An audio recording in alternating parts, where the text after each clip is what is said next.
विनय यादव तो समर्थन करता है इन सब चीजों का, जो लीगल हैं, जो संवैधानिक हैं, जो व्यवस्थात्मक हैं, जो सिस्टमैटिक हैं। हम तो कहते हैं योगी जी को कि देश के अंदर जितने भी यादव माफिया हैं, जितने भी गुंडे हैं, जितने भी बड़े बड़े क्रिमिनल हैं, सबको लाइन लगा करके ठोको, लेकिन मासूम और बेगुनाहों को मत ठोको। अगर अपवाद में 2-4 लोग हों, अगर यादव हैं, तो मैं तो कहता हूं कि अगर क्रिमिनल है, उनका रिकॉर्ड है, तो उठाओ और ठोको।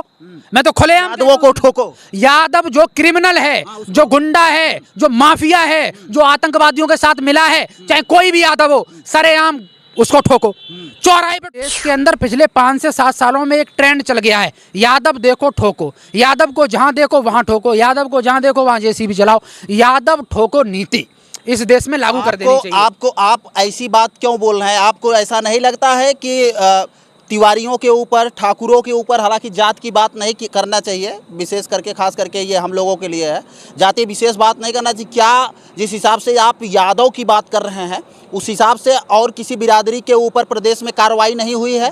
मैं तमाम ऐसे आपको लिस्ट गिनवा सकता हूँ। हाँ, क्षत्रिय, बनिया, जाट, गुज्जर, शूद्र, इस देश के अंदर जितने भी एनकाउंटर होते हैं, अपराधी हैं और वो बड़े क्रिमिनल्स हैं, मैं उन सब पर जो कार्रवाई होती है उसका सम्मान करते हैं, वो इसी के लायक हैं। लेकिन इस देश के अंदर एक भी व्यक्ति जो बिल्कुल भी इस लायक नहीं है, उसका ये बिल्कुल भी एक तरीके से प्रावधान नहीं बनता है एनकाउंटर का, आप उसको एनकाउंटर करने का आपको। लॉ एंड ऑर्डर व्यवस्था इतनी मजबूत है, इतनी स्ट्रांग है। जीरो टॉलरेंस की बात करते हैं, जीरो टॉलरेंस की बात करते हैं, लेकिन जीरो टॉलरेंस जो है वो तब साबित होगा जब हम माफियों पे शिकंजा कसें, गरीब, बेघर, मजदूर तबके पर नहीं।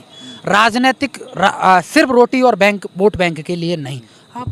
सामने उपचुनाव है विनय जी, उस उपचुनाव को देखते हुए लोग कह रहे हैं कि खाली अखिलेश यादव जो है इस मामले को ड्रामाबाजी बना रहे हैं और बाकी कुछ है नहीं। वो इस मामले को राजनीतिक टूल इसलिए पकड़ा रहे हैं, सोच रहे हैं कि चुनाव में सरकार की छवि खराब किया जाए। इस देश के अंदर लोकतांत्रिक व्यवस्थाओं में कोई भी फर्जी एनकाउंटर कभी भी राजनीतिक रोटियों का शिकार और राजनीतिक महत्वाकांक्षाओं का आधार नहीं बन सकता है इस देश के अंदर। ये बात आप कैसे बोल सकते हो? और मेरी तो ये समझ में नहीं आ रहा है, इस देश के अंदर जब इस लोकतांत्रिक व्यवस्थाओं में, भारत की राजनीति के इतिहास कालखंड में, दुनिया के इतिहास के कालखंड में ऐसा पहली बार हो रहा है कि आप चप्पलों के अंदर किसी का एनकाउंटर कर रहे हैं, कल आप कच्छे के अंदर एनकाउंटर करना शुरू कर देंगे। तो मानवीय मूल्यों की और मानवीय संवेदनाओं की हानि नहीं है क्या? लोकतांत्रिक व्यवस्थाओं की हानि नहीं है क्या? ये सब संविधान की उद्दंडता के खिलाफ नहीं है? संविधान की अनुपालना के खिलाफ नहीं है? ये चीजें ऐसा नहीं होना चाहिए। नमस्कार, आप देख रहे हैं पीजी न्यूज। मैं प्रवीण आप सभी का बहुत बहुत स्वागत करता हूं। मित्रों, अगर हम बात करें तो जौनपुर, अभी हम लोग जौनपुर के अगरौरा में हैं और जौनपुर अगरौरा की कहानी मंगेश यादव की जो है मित्रों, अब वो कहीं न कहीं उलझते हुए नजर आ रही है। ऐसे में अगर हम बात करें, तमाम नेता जो है इस पर अब खुलकर बोलने लगे हैं कि आखिरकार जो इनकाउंटर है ये फर्जी है।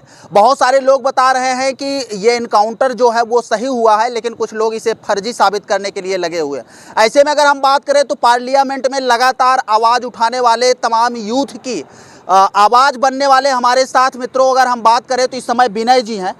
खास बातचीत करने की कोशिश करेंगे, जो संसद भवन में भी अपनी आवाज़ से धमाकेदार जब एंट्री करते हैं तो लोग सुनने के लिए बेताब हो जाते हैं।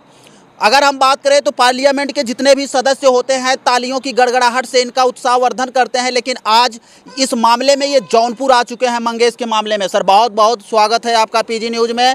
यहाँ पर आके आपको क्या लगा? आप सीधा आकर मंगेश यादव के घर पर उनकी बहन से मिले हैं, क्या कुछ लगा आपको? पहले तो आपके पीजी न्यूज़ चैनल के तमाम दर्शकों का बहुत बहुत आभार और अभिनंदन।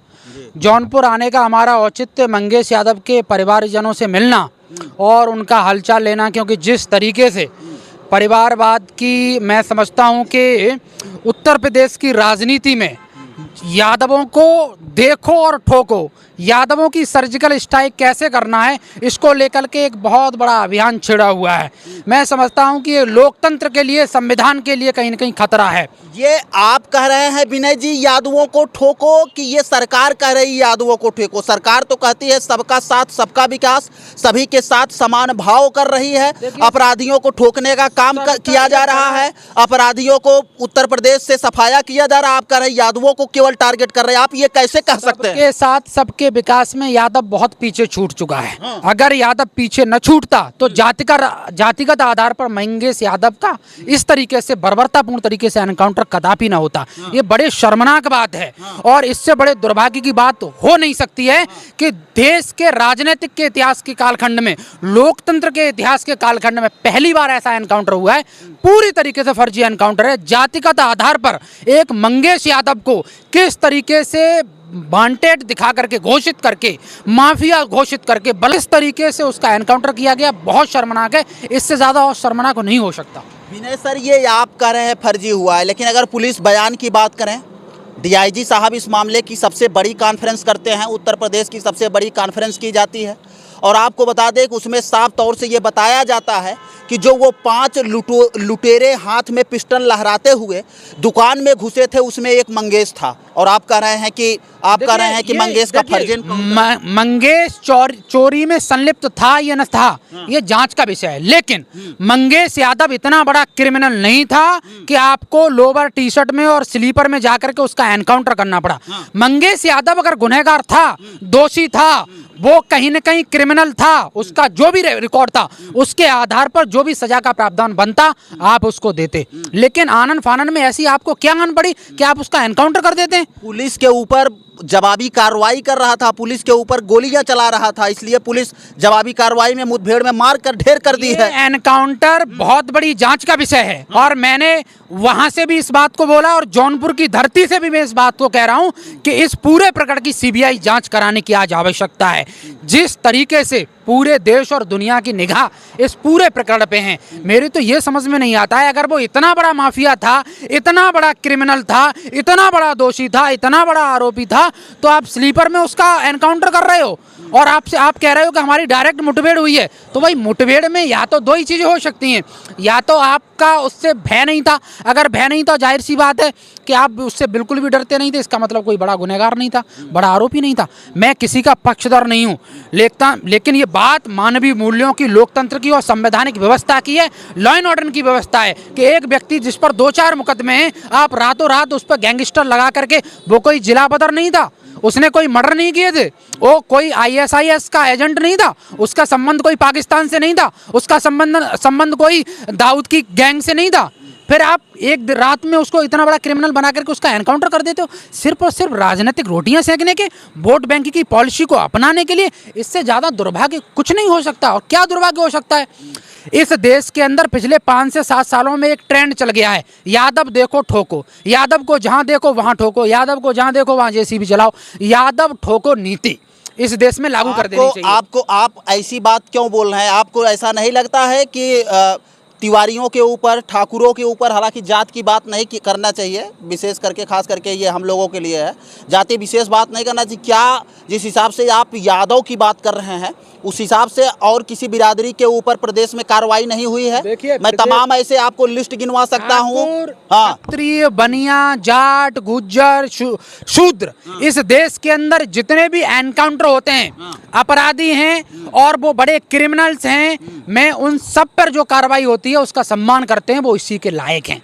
लेकिन इस देश के अंदर एक भी व्यक्ति जो बिल्कुल भी इस लायक नहीं है, उसका ये बिल्कुल भी एक तरीके से प्रावधान नहीं बनता है एनकाउंटर का, आप उसको एनकाउंटर करने का आपको राइट दिया किसने? विनय जी, एक सवाल है। जिस हिसाब से मुख्यमंत्री जी का बयान इस मामले पर सामने आता है, क्या आपको पता है? मुख्यमंत्री जी ये कहते हैं कि जिस हिसाब से अपराधी पिस्टन को लहरा रहे थे, अगर किसी आम आदमी के ऊपर गोली लग जाती उसका भरपाई कौन करता? जब अपराधियों को मारा जाता है तब अखिलेश ट्वीट करते हैं, और ख़ास करके जब यादवों के ऊपर ऐसी कार्रवाई होती है तब अखिलेश ज़्यादा आते हैं। जातिगत रूप से ये कार्रवाई हुई है। मैंने कहा कि यादवों की जाति को आधार बना करके कहीं न कहीं और एक हाशिए पर लोकतांत्रिक व्यवस्थाओं को, लॉ एंड ऑर्डर को और संविधान को हाशिए पर रख करके कहीं न कहीं बलि चढ़ाया गया है मंगेश यादव को। आप मुझे एक बात बताइए, मंगेश यादव को जिला बदर किया गया था? क्या मंगेश यादव के कोई पुराने क्रिमिनल के बड़े रिकॉर्ड थे? नहीं थे, जाहिर सी बात है। और अगर सब चीज़ें थीं तो एक स्पष्टीकरण देना चाहिए। जो प्रेस कॉन्फ्रेंस पुलिस प्रशासन के बड़े अधिकारियों ने की, उसमें कोई अभी तक ऐसा स्पष्टीकरण नहीं आया है और आपको अब तक जांच रिपोर्ट सौंप देनी चाहिए। इतना समय हो गया, 13 दिन से ज़्यादा का समय हो गया। बड़े दुर्भाग्य की बात है कि अब तक जो रिपोर्टें आनी चाहिए थे वो अभी तक रिपोर्टें सामने नहीं आई हैं। पूरे देश की निगाहें इस प्रकरण पे हैं और मैंने कहा कि ये पूरा जो मामला है वो कहीं ना कहीं संदेह के दायरे में है। जिस तरीके से ये एनकाउंटर हुआ है ये कहीं ना कहीं पूरा भी फर्जी एनकाउंटर है। एक बयान प्रिंसी यादव का वायरल होता है विनय जी। प्रिंसी यादव जिस वीडियो में साफ तौर से ये कह रहे हैं, जब पुलिस वाले पूछ रहे हैं कि आपका भाई जो है उसके ऊपर गैंगस्टर लगा हुआ है, वो अपराधी है, वो छिनैती करता है, वो मोबाइल चोरी करता है, वो कहाँ पे है? प्रिंसी यादव ये बोलती हैं कि सर हमारा भाई जो है मुंबई में है। फिर वही प्रिंसी यादव का एक बयान आता है कि पुलिस जो है हमको धमका कर वीडियो बनाई। इस पर आप क्या कुछ कहेंगे? तो प्रिंसी यादव की उम्र क्या है? 10वीं की एक छात्रा है। रात्रि में आप जाते हैं, धमकते हैं आप। उस स्थिति में कोई भी व्यक्ति क्या बयानबाजी कर सकता है वो पूरे देश की दुनिया और देश की जनता जानती है। मैं लेकिन इस बात को जरूर कहना चाहता हूं कि सिर्फ प्रिंसी यादव के बयान को आप आधार नहीं बना सकते हो, ठीक है?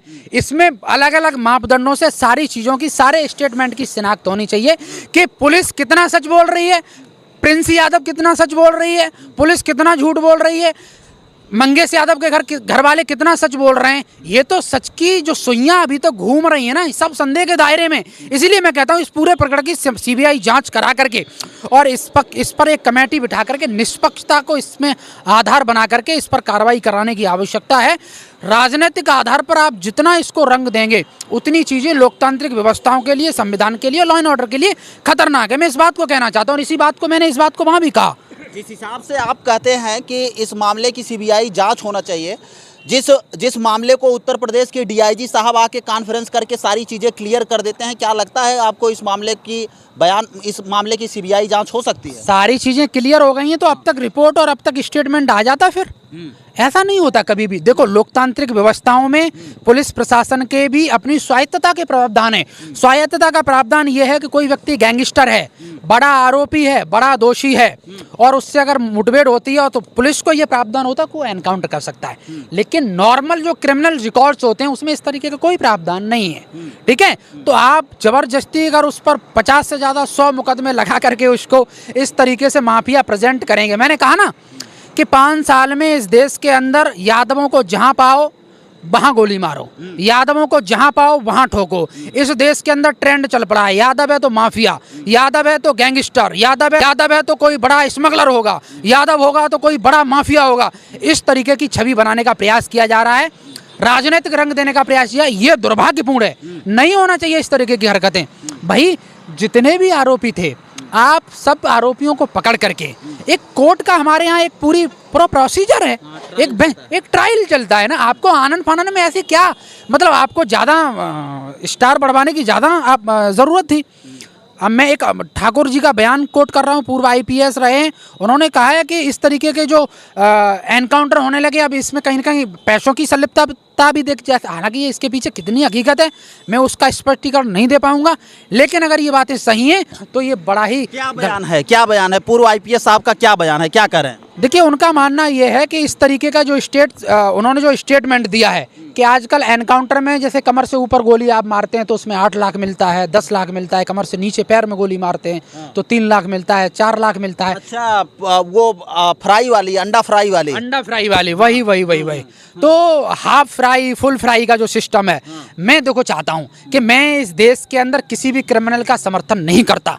अगर मंगेश यादव ने कोई भी कृत्य किया था और उस कृत्य के अकॉर्डिंग उसकी जो भी सजा, जो भी प्रावधान हो सकता था वो कोर्ट से उसको मिलती, मैं उसका पक्षधर नहीं हूं। लेकिन मंगेश यादव इतना बड़ा गुनहगार नहीं था कि आपको आनन फानन में उसका एनकाउंटर करना पड़ता, उतना बड़ा गुनहगार नहीं था। तो कहीं ना कहीं आप अगर मंगेश यादव को जातिगत आधार पर और आखिर किस वोट बैंक को, किस पॉलिसी को साध करके आप एनकाउंटर कर रहे हो, किसको खुश करना चाहते हो आप, क्या दिखाना चाहते हो आप इस देश के अंदर? आप करते हैं मंगेश यादव का एनकाउंटर, मुझे कोई दिक्कत नहीं है, लेकिन एनकाउंटर आप मंगेश यादव का तो उस कंडीशन में करते जब उस पर कोई गैंगस्टर लगी होती, वो इतना बड़ा माफिया होता, इतना बड़ा लुटेरा होता, वो झोपड़पट्टी में रहता है और ना भी रहता हो। चलो मैं कहता हूँ क्रिमिनल की कोई जाति, धर्म, कोई आर्थिक संपदा से कोई लेना देना मतलब नहीं होता, लेकिन उसको जातिगत आधार पर आधार बनाया गया, इस तथ्य को नकारा नहीं जा सकता है। पूरे देश के अंदर ये चीज़ें जग जाहिर हो गई हैं। आपके चैनल के माध्यम से, पीजी चैनल के माध्यम से मैं इस बात को कहना चाहता हूं, क्योंकि आपने इस खबरों को निष्पक्षता के और प्रामाणिकता के साथ उठाया है। इसलिए मैं इस बात को कह रहा हूं कि इसमें सीबीआई की जांच होनी चाहिए, परिवार को सुरक्षा मिलनी चाहिए। अब इस पर यह मत बोलने चलने का वो क्रिमिनल का परिवार है, उनको सुरक्षा की क्यों ज़रूरत है। डर के साए में वो लोग जी रहे हैं। मैं इसमें कोई इसमें समाज, आप उसकी बहन से मिलकर आ रहे हैं, क्या कुछ आपकी बातें हुई बहन से, वो जरा दर्शकों को बताएं। देखिए, बहन 10वीं में पढ़ती है और बहन का रो रो के बुरा हाल है। ठीक है, बहन कोई आरोपी नहीं है, बहन पे कोई केसेस नहीं है, वो एक निर्दोष है। और उसकी उम्र क्या है, अभी 10वीं में पढ़ने वाले व्यक्ति की उम्र क्या हो सकती है। ठीक है, तो ऐसे में अगर उससे उसके स्टेटमेंट को आप जज करना चाहते हो तो मैं समझता हूं कि उसको कई एंगलों से जज करने की ज़रूरत है। और इसीलिए इस पूरे केस में सीबीआई को एक बड़ा आधार बना लेना चाहिए। मैं योगी जी से भी ये मांग करता हूं कि ये मामला राजनीतिक तूल जितना पकड़ेगा उतना कहीं ना कहीं संवैधानिक रूप से चीज़ों की हानियां होंगी, लोकतांत्रिक व्यवस्थाएं छील होंगी। इसलिए हमें बेहतर होगा कि, और एक मेरी तो बात ये समझ में नहीं आ रहा है, जब योगी जी की लॉ एंड ऑर्डर व्यवस्था इतनी मजबूत है, इतनी स्ट्रांग है, जीरो टॉलरेंस की बात करते हैं, जीरो टॉलरेंस की बात करते हैं, लेकिन जीरो टॉलरेंस जो है वो तब साबित होगा जब हम माफियों पे शिकंजा कसें, गरीब बेघर मजदूर तबके पर नहीं। राजनीतिक सिर्फ रोटी और वोट बैंक के लिए नहीं। सामने उपचुनाव है विनय जी, उस उपचुनाव को देखते हुए लोग कह रहे हैं कि खाली अखिलेश यादव जो है इस मामले को ड्रामाबाजी बना रहे हैं और बाकी कुछ है नहीं। वो इस मामले को राजनीतिक टूल इसलिए पकड़ा रहे हैं, सोच रहे हैं कि चुनाव में सरकार की छवि खराब किया जाए। इस देश के अंदर लोकतांत्रिक व्यवस्थाओं में कोई भी फर्जी एनकाउंटर कभी भी राजनीतिक रोटियों का शिकार और राजनीतिक महत्वाकांक्षाओं का आधार नहीं बन सकता है इस देश के अंदर। ये बात आप कैसे बोल सकते हो। और मेरी तो ये समझ में नहीं आ रहा है, इस देश के अंदर जब इस लोकतांत्रिक व्यवस्थाओं में भारत की राजनीति के इतिहास कालखंड में, दुनिया के इतिहास के कालखंड में ऐसा पहली बार हो रहा है कि आप चप्पलों के अंदर किसी का एनकाउंटर कर रहे हैं, कल आप कच्छे के अंदर एनकाउंटर करना शुरू कर देंगे। तो मानवीय मूल्यों की और मानवीय संवेदनाओं की हानि नहीं है क्या? लोकतांत्रिक व्यवस्थाओं की हानि नहीं है क्या? ये सब संविधान की उद्दंडता के खिलाफ नहीं है, संविधान की अनुपालना के खिलाफ नहीं है ये चीज़ें? ऐसा नहीं होना चाहिए। आप चीज़ों को करो तो एक प्रोसीजर के साथ करो ना। आपने हर चीज़ का मजाक बना करके फेंक दिया गया है। ये पूरी तरीके से राजनीतिक एक षड्यंत्र के तहत उसको मारा गया है। और ऐसे ही पुष्पेंद्र यादव का आपने एनकाउंटर किया, ये बड़ी शर्मनाक बात नहीं। मैं कभी खुल करके नहीं आया और मैंने हमेशा से मोदी जी की, योगी जी की अच्छी नीतियों का खुल करके समर्थन किया है। मैं वो व्यक्ति हूं जिसने योगी जी की सबसे पहले जेसीबी की नीति का समर्थन किया था। मैंने सबसे पहले उनकी ठोको नीति का समर्थन किया था। लेकिन आज योगी जी की ठोको नीति उत्तर प्रदेश के पूरे देश के 25 करोड़ यादवों पे लागू होती है क्या? सिर्फ यादव ठोको कहाँ चलता है? अभी यहाँ पे एक ठाकुर का एनकाउंटर हुआ था, तो यादव का ठाकुर का एनकाउंटर हुआ था, वो क्रिमिनल होगा, वो क्रिमिनल होगा, उसका एनकाउंटर किया गया होगा। हम तो कहते हैं जो क्रिमिनल है उन सबको ठोको, हमें कोई दिक्कत नहीं है। जातिगत आधार पे मत ठोको कि तुमने यादव देखा, भाई तेरे नाम के पीछे यादव लगाए, ठोक दो। भाई तेरे नाम के पीछे क्या लगा? बोला यादव हूँ, तो ठोको इसको। बोला तेरे नाम के पीछे क्या लगा? बोला कि मैं मंगेश यादव हूँ, मैं राजेश यादव हूँ, मैं विनय यादव हूँ, मैं शुभम यादव हूँ, मैं अमित यादव हूँ। बोला सबको ठोको। ऐसा नहीं होना चाहिए भाई। राजनीतिक विद्वेष आपका लोकतांत्रिक व्यवस्थाओं में हो अच्छी बात है, राजनीतिक लड़ाई हो, लेकिन राजनीतिक विध्वंस इस स्तर पर नहीं होना चाहिए कि हम ठोकों की नीति एक सैद्धांतिक रूप से अपनाना शुरू कर दें। इस देश के अंदर यादवों के फर्जी एनकाउंटर बंद होने चाहिए। पिछले 5 से 7 सालों की राजनीति में यादवों को हथियार बना करके, मोहरा बना करके जो उनको टारगेट किया जा रहा है, ये काम इस देश की लोकतांत्रिक व्यवस्था में बंद होना चाहिए, राजनीति में बंद होना चाहिए। ठोकों की नीति ज़्यादा समय तक नहीं चलती है, दुर्भाग्यपूर्ण। आपको क्या लग रहा है कि अगर इस मामले की सीबीआई जांच हो जाएगी तो कहीं न कहीं जो मंगेश का एनकाउंटर है ये सही पाया जाएगा या फर्जी पाया जाएगा? देखिए, मैंने कहा ना, सीबीआई जांच में मुझे पूरा भरोसा है। अगर मंगेश यादव का एनकाउंटर बिल्कुल सही है, लीगल है, तो देश और दुनिया के सामने चीजें आ जाएंगी। और अगर लीगल नहीं है तो वो चीज, और इनलीगल तरीके से हुआ है, वो भी देश और दुनिया के सामने आ जाएगा। तो हम तो चाहते हैं कि निष्पक्षता की चीजें आधार बने, ठीक है। और देखो, बिना आग के धुआं नहीं उठता कभी भी। प्रेस कॉन्फ्रेंस हो रही है, बाइक चोरी हो रही है, उसी दिन तत्काल प्रभाव से एफआईआर दर्ज हो जाती है। जिसकी चोरी हुई है वो थाने के चक्कर लगाता है, उसका स्टेटमेंट आता है, उसकी आप एफआईआर दर्ज नहीं करते हो। तो ये कहीं ना कहीं संदेह में तो डाला ही है जिन पुलिस वालों ने, जिस प्रशासनिक व्यवस्थाओं ने ये सारी चीज़। सवाल खड़े हो रहे हैं, उस सवाल से ये लग रहा है कि ये चीज़ें जो हैं वो संदेहात्मक हैं, पूरी तरीके से संदेह में डालती हैं। और मैं आपके चैनल के माध्यम से, फिर पीजी चैनल के माध्यम से इस बात को कहना चाहता हूं कि यादवों पे पॉलिटिक्स इस देश में अब ज़्यादा नहीं होनी चाहिए।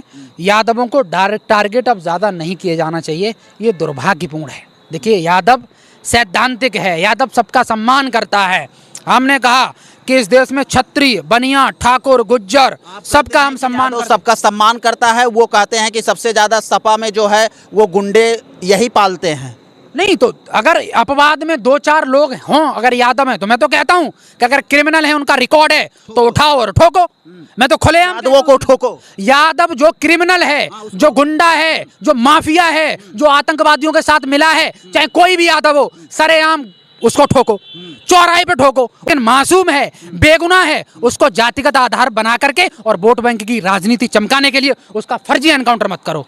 विनय यादव तो समर्थन करता है इन सब चीजों का, जो लीगल हैं, जो संवैधानिक हैं, जो व्यवस्थात्मक हैं, जो सिस्टमैटिक हैं। हम तो कहते हैं योगी जी को कि देश के अंदर जितने भी यादव माफिया हैं, जितने भी गुंडे हैं, जितने भी बड़े बड़े क्रिमिनल हैं, सबको लाइन लगा करके ठोको, लेकिन मासूम और बेगुनाहों को मत ठोको। जो कसूरवार नहीं है, जो दोषी नहीं है, जो इतने बड़े गुंडे लफंगे नहीं हैं, अब उनको मत ठोको। मंगेश यादव को ही नहीं मारा आपने, पूरी मानवता को मार दिया। मंगेश यादव के पूरे परिवार को आपने जीते जी मार दिया। आप मंगेश यादव की माँ को उसका बेटा लौटा सकते हैं? आप उसकी बहन को उसका भाई लौटा सकते हैं? उसके पिता को उसका बेटा लौटा सकते हैं? आप नहीं लौटा सकते हैं। और मंगेश यादव इतना ही बड़ा लुटेरा, माफिया और गैंगस्टर था तो उसकी 20 मंजिला हवेली होनी चाहिए थी। जहाँ उसकी साइकिल खड़ी है, वहाँ फॉर्च्यूनर की गाड़ियाँ खड़ी होनी चाहिए थी। जहाँ उसकी चारा कूटने वाली मशीन लगी हुई है, वहाँ पे बड़ा क्रैशर लगा होना चाहिए था। उसके घर में बड़ा स्विमिंग पूल होना चाहिए। धोतियाँ लटक रही हैं, कपड़े से वो लोग अपने कमरे को ढांक रहे हैं। उनके पास बक्सों के नाम पर कपड़ों के बने हुए झोले हैं, चारपाइयों के नाम पर टूटी हुई चारपाइयाँ, चेयरों के नाम पर लकड़ियों के तख्त हैं उनके पास। और आप कह रहे हैं बहुत बड़ा माफिया था, बहुत बड़ा लुटेरा था। इतना बड़ा लुटेरा और माफिया था तो आप उसको ईडी का छापा क्यों नहीं मरवाया? सारे उसके अकाउंट आप सीज कराते। ये शर्मनाक नहीं है तो क्या है? इसको मैं क्या कहूँ, आप बताइए। चलिए, आपको बता दें मित्रों, ये हमारे साथ खास बातचीत कर रहे थे विनय जी, जो लगातार पार्लियामेंट में अपनी दमदारी से जाने जाते हैं और लोग जो है देश में इन्हें बड़े ध्यान से सुनते हैं। फिलहाल हमें इस चैनल पर लाने की एक बड़ी इच्छा ये थी कि लोग इनकी बातों को कितना समर्थन करते हैं और आखिरकार जो मंगेश यादव का मामला और पुलिस के बीच जो ये फंसा हुआ है, इसका सच कब सामने आएगा, अब तो ये तो देखने को होगा। इसमें जांच होनी चाहिए। फिलहाल मित्रों, इस वीडियो पर आप क्या सोचते हैं, कमेंट बॉक्स में अपनी प्रतिक्रिया जरूर दीजिएगा। चलिए मिलते हैं फिर से एक नेक्स्ट वीडियो में और एक नई खबर के साथ। तब तक के लिए हमें दीजिए इजाज़त। जय हिंद, जय भारत।